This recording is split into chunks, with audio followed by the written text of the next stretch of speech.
Chaque jour, Charles et Carole vous présentent la leçon de l'école du sabbat.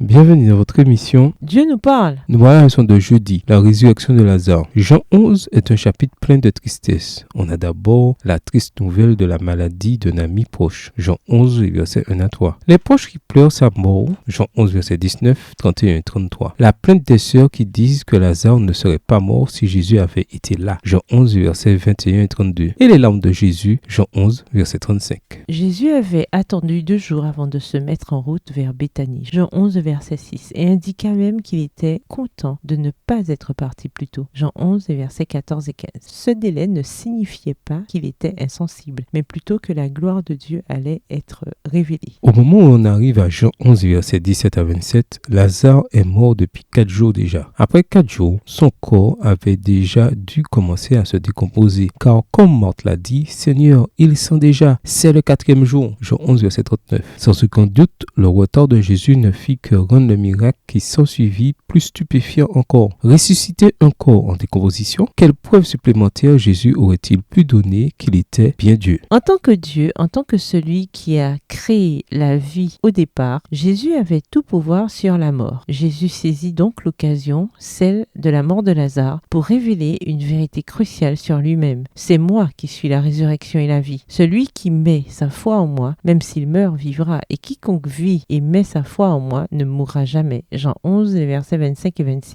Lisons Jean 11, versets 38 à 44. Que fait Jésus pour étayer son affirmation? Jean 11, versets 38 à 44. Jésus, frémissant de nouveau en lui-même, se rendit au sépulcre. C'était une grotte et une pierre était placée devant. Jésus dit: ôtez la pierre. Marthe, la sœur du mort, lui dit: Seigneur, il sent déjà, car il y a 4 jours qu'il est là. Jésus lui dit: ne t'ai-je pas dit que si tu crois, tu verras la gloire de Dieu? Ils ôtèrent donc la pierre, et Jésus leva les yeux en haut et dit: Père, je te rends grâce de ce que tu m'as exaucé. Pour moi, je savais que tu m'exauces toujours, mais j'ai parlé à cause de la foule qui m'entoure, afin qu'ils croient que c'est toi qui m'as envoyé. Ayant dit cela, il cria d'une voix forte: Lazare, sors! Et le mort sortit, les pieds et les mains liés de bandes et le visage enveloppé de linge. Jésus leur dit: déliez-le et laissez-le aller. Jésus avait montré qu'il est la lumière du monde. Jean 8, le verset 12, Jean 9, verset 5. En restaurant la vue de l'aveugle, Jean 9, verset 7. Maintenant, il ressuscite Lazare d'entre les morts. Jean 11, verset 43 et 44. Montrant ainsi qu'il est la résurrection et la vie. Jean 11, verset 25. Mais à la fin de cette histoire, ce miracle, plus qu'aucun autre, désigne Jésus comme celui qui donne la vie, comme Dieu lui-même. Il apporte des preuves convaincantes au thème de Jean. Jésus est le Fils divin de Dieu, et en croyant, nous pouvons avoir la vie à travers lui. Jean 20, les versets 30 et 31. Mais à la fin de cette histoire incroyable, Jean 11, verset 45 à 54, qui a suscité la foi chez beaucoup de témoins de la scène, Jean 11, verset 45, un paradoxe ironique apparaît. Jésus montre qu'il peut ramener des morts à la vie, mais ces hommes pensent qu'ils peuvent l'arrêter en le tuant. Quel exemple des idées fixes des hommes, contrairement à la sagesse et à la puissance de Dieu. Au revoir Et à demain si Dieu veut.